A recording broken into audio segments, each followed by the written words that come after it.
But we believe that the more we know, the better our chances of finding connection and understanding. It is my prayer that tonight we will begin to focus on the threads that create the strongest weave, the ones of inclusion and listening and accepting and loving and expanding ourselves to be more in the world that so often tries to minimize us. These are the threads that have the potential to connect us and create the most dazzling tapestry we have ever seen. And my hunch is we can do this, one story at a time. So I'm going to start. My story is about yellow paint. Last week, just before we came to do our first performance, I was racing back to the church, having just taught at Art Changes Us, the program that started through our church and the Changemaker Initiative about 2 years ago. And for those of you who aren't familiar with Art Changes Us, or ACU, like I said, it was born out of my Changemaker project. And with my closest colleagues on that, and that staff, Bill Skoll and Katie Povatial, we have created a program for under-resourced youth in our area that focuses on photography, mixed media, and graphic design. Its purpose? To help young people discover purpose through art, just like these young people have. I believe that the youth here at LAUMC, just like these youth, that they too have a story to tell. So tonight our offering will go to Art Changes Us. And if you want to know more about the program, get online and check us out at artchangesus.org. This program, without a doubt, is a cloth worth weaving and storytelling. So feel free to put your donations in the basket as they come around. And for people who love QR codes, we got those too. I don't really get them. I sort of get the basket. And before we begin the offering, at that point, we will ask all of the alumni from Starfire, not quite yet, to come up and to sing our closing song with us. But before that, Dirk and I really wanted to say something to you from our hearts. And we realized we just can't. It's kind of overwhelming. So we are smart enough that we videoed something this morning. So take a listen. This morning, the beginning of the day that marks Starfire Singers' last day of touring, we walked a labyrinth together at Napa Methodist Church. One at a time, we stepped into the space, a winding path we knew would lead us to the center, the place where we are held and known. In the beginning, a labyrinth feels like a solitary journey. But as one continues, they find themselves walking past, brushing up against, and understanding the power of connection and finding home. This is the story of Starfire, a labyrinth kind of story. One of people finding each other on the journey, finding wholeness and healing and understanding at the center of where God rests. In some ways, the 39 years of Starfire tours have been one long and beautiful journey toward the center. Along the way, we have been joined by amazing people sharing amazing gifts. It's a living labyrinth that expands and expands to accommodate more and more and more.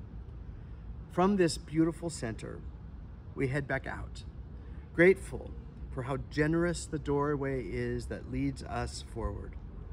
Starfire has never been and will never be about ourselves. It is one incarnation of God's love, an incarnation that continues to grow and change and bring light and love to a world that so desperately needs it.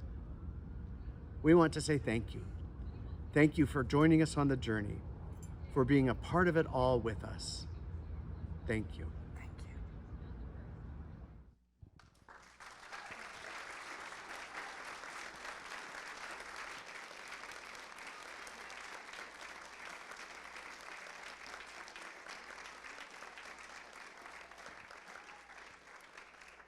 And so we invite any alumni who are here tonight to come sing this song for one last tour night.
Beautiful